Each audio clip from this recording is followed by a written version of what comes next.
auspicia este bloque Banco República y CFA Society Uruguay.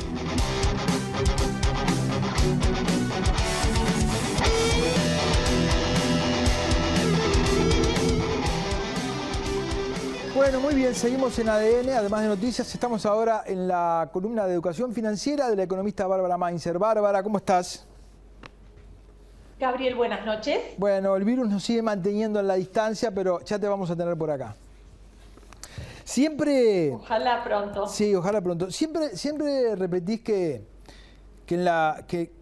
tomamos decisiones financieras todo el tiempo. Aunque no nos demos cuenta, todo el tiempo estamos tomando. De hecho tu prédica de la educación financiera se basa en eso, en que es para todo el mundo, de que no tiene nada que ver si tenés mucha plata, poca plata, negocios no, inversiones no. Estamos tomando todo el tiempo decisiones.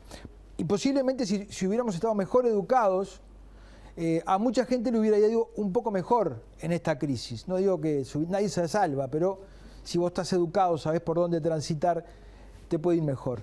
Te propongo ahora hacer un repaso un poco de las cosas de las que ya hemos hablado y algunas vamos a profundizar en los próximos programas y también de cómo prepararnos para la próxima crisis, ¿verdad? Porque va a haber, siempre viene una crisis. Si hay algo en economía después de una crisis, es que es un espacio entre una crisis y otra. Absolutamente. Y es como tú decís, cuánto mejor preparados hubiéramos estado si, valga la redundancia, nos hubiéramos preparado para esta crisis. Entonces, para hoy les proponemos dos cosas. Una, entender qué es lo que podemos hacer en este momento, y otra, entender cómo prepararnos mejor para la próxima crisis, porque va a venir. Entonces, en cuanto a qué podemos hacer hoy, primero reconocer que es muy poco lo que podemos hacer.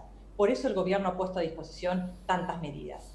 Pero, y si vamos a la placa 1, ahí resumimos un poco qué está a nuestro alcance para hacer hoy.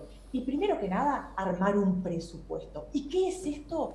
Poner mis ingresos y luego, por otro lado, los gastos. Y priorizar gastos necesarios, evitar gastos superfluos, evitar todo lo que son deseos. Y por más que Uruguay, la verdad que ha transitado muy bien esta crisis, y ojalá estemos saliendo de la misma, no está exento de riesgos.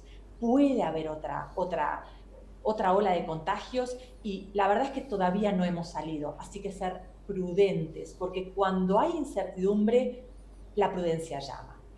Luego también ser muy prudente con el manejo de la deuda. Hay muchas personas que tienen que refinanciar su deuda, que no pueden hacer frente a cuotas. Hacerlo con cuidado, vamos a hablar de esto en detalle en otro programa, pero sobre todo, hoy el gobierno está poniendo a disposición muchas medidas crediticias, sí, con créditos blandos, sí, aprovechados. Sí, de hecho... Luego, no, decime. Sí. Decime. Luego, evitar el fraude, porque en este momento hay muchos fraudes en Uruguay y en todas partes hay mucho más fraude en circunstancias adversas como estas. No, te iba a decir, esto que hay que apoyarse en las medidas del gobierno, porque serán mucho o poco, pero lo cierto es que el gobierno ha hecho cosas, ha destinado dinero. Medidas que abarcan a 100.000 empresas, desde unipersonales hasta pequeñas y medianas empresas. Unas 900.000 personas están atendidas por el Ministerio de Desarrollo Social. Son medidas que abarcan a trabajadores. Hay unos 300.000 cobrando subsidio de seguro de desempleo o seguro de paro. No vamos a profundizar en ninguna de estas porque algunas ya le hemos profundizado, otras vamos a profundizar más adelante, ¿sí? Y comentar también que los últimos 3 programas nos hemos dedicado a comentar en profundidad medidas que está tomando el gobierno. Porque lo que está pasando en esta crisis, tanto en Uruguay como en el resto del mundo, es que las medidas son muy focalizadas, buscando atender a las personas que lo precisan, ¿sí? Y las medidas focalizadas son de difícil implementación y difícil divulgación. Así que hemos intentado aportar con eso, ¿no? Entonces, luego vemos cómo prepararnos mejor para la próxima crisis, porque ojalá esta crisis pase lo más rápido posible, pero sus lecciones queden con nosotros, ¿sí? Y también decíamos fuera de cámaras, hoy estamos en una tormenta. En este momento no es el momento de arreglar el barco. Ojalá hubiéramos entrado a esta tormenta con el barco en muchas mejores condiciones. Así que, bueno, ¿cómo prepararnos mejor para la próxima? Y para empezar, armar un presupuesto. Lo que decíamos hoy, un presupuesto de emergencia, bueno, el día de mañana, y si podemos ir por favor a la placa 2, ¿qué es armar un presupuesto? Básicamente lo que yo hago es, pongo mis ingresos y luego lo divido entre gastos ¿sí? Y estos a su vez tengo que detallar o discriminar cuáles son necesidades, o sea, alquiler, alimentación, educación, y cuáles son deseos. Y luego, una parte siempre la tengo que destinar al ahorro. Y el ahorro es lo primero que aparto, ¿sí? No es lo que sobra, es lo primero que aparto. Y esto lo vamos a de vuelta tratar en profundidad. El año pasado lo hicimos también, pero reconocer que no es fácil ahorrar, pero se puede. ¿Y cómo tengo que hacer? Tengo que pensar el ahorro como pienso la cuenta de la luz. Aparto un poco, para la cuenta de luz siempre tengo porque si no me la cortan. Y lo mismo tengo que pensar con el ahorro. Yo creo, perdóname, Bárbara, perdóname. Bárbara, sí. no, mucha gente, pero no me da, como no me da para vivir y voy a ahorrar. Pero es verdad. Pero también hay que a veces reflexionar un poco, ¿no? Sobre quizás momentos de la vida en los que llegamos a fin de mes sin un peso y recibimos un aumento de sueldo. Ponele, recibimos un aumento de sueldo, ¿no? A mí me ha pasado muchas veces en la vida. Llego a fin de mes sin plata, recibo un aumento de sueldo y resulta que podía vivir con lo que tenía y al mes siguiente otra vez vuelvo a quedar sin plata. O sea, yo podría haber seguido viviendo con las carencias que tenía, pero ese aumento lo podría haber guardado y sin embargo, ¿qué hice? Lo incorporé a mis gastos. Y esto nos pasa, les pasa a los que ganan poco y reciben poco y a los que ganan mucho y reciben mucho cuando no tenés educación. Vos gastás y recibís el 50% más de tu sueldo, lo terminás gastando a fin de mes. Absolutamente, es así. Y el año pasado también lo comentábamos en detalle. El ahorro no tiene solo que ver con lo que gano, porque hay sociedades que ganan mucho menos que la nuestra, tienen muchas menos cosas, igual logran ahorrar. ¿Y cómo hago para ahorrar? Que no es fácil, porque siempre hay algo que quiero, siempre hay algo que deseo. ¿Quién no tiene un par de zapatos más del que precisa? Entonces, cuando tengo un aumento de sueldo, una parte de eso lo tengo que ahorrar. Cuando cobro el aguinaldo, esas son instancias, cuando tengo una changa adicional, ¿sí? Eso es lo primero que yo intento ahorrar. Siguiendo. Parte del ahorro, ¿para qué es? Para tener un fondo de emergencia. Si por favor podemos ir a la placa 3. ¿Y para qué es un fondo de emergencia? Es para cuando pasa algo inesperado. Una enfermedad, una pérdida de empleo, se me rompe el techo de la casa y para no tener que ir a sacar un crédito para arreglarlo. Y el fondo de reserva es algo que yo puedo precisar a cualquier edad, porque me puedo enfermar o puedo quedar desempleado a cualquier edad.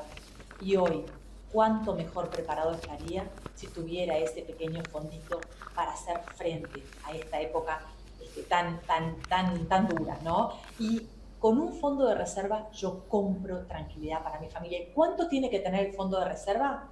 Depende de mi composición familiar.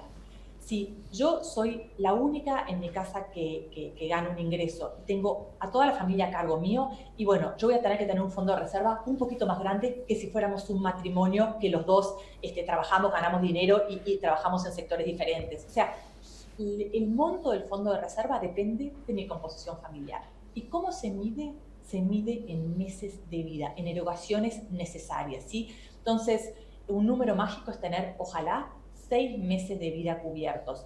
Es mucho, pero hay que ir empezando de a poco, ¿no? Y a veces uno dice, bueno, ahorro 2 pesitos hoy, o sea, muy poco hoy, pero la suma de las decisiones individuales de todos los días hace una diferencia grande. Lo que haga solo hoy es poco, pero la suma de lo que yo pueda hacer a lo largo del tiempo puede hacer mucho.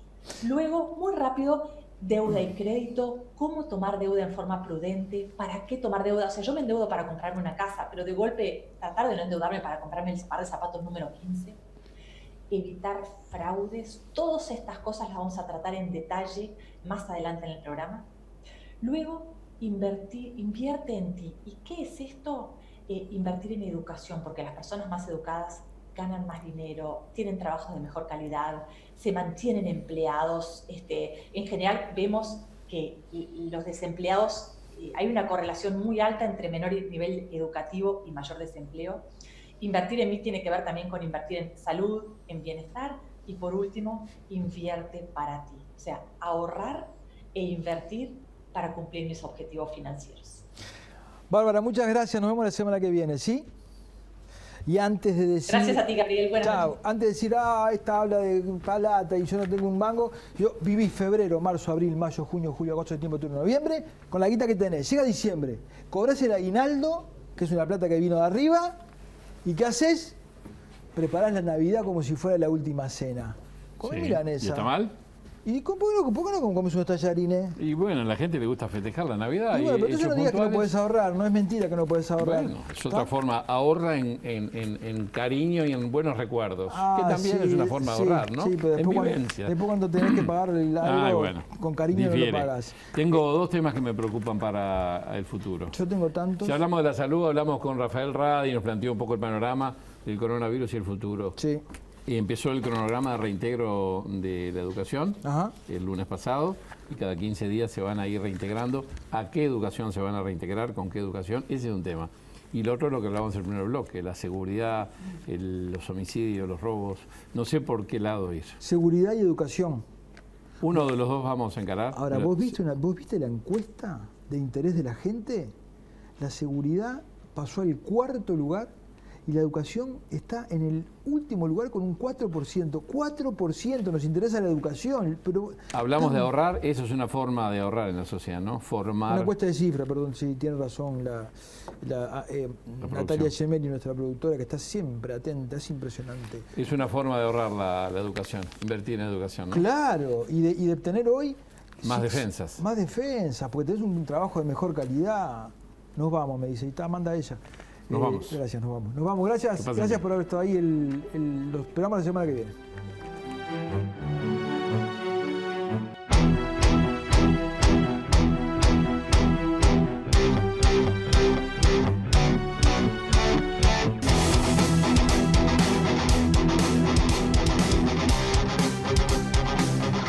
Presentó este programa Banco República, CFA Society Uruguay, CUTSA, Fábricas Nacionales de Cerveza, Interamericana de Cómputos.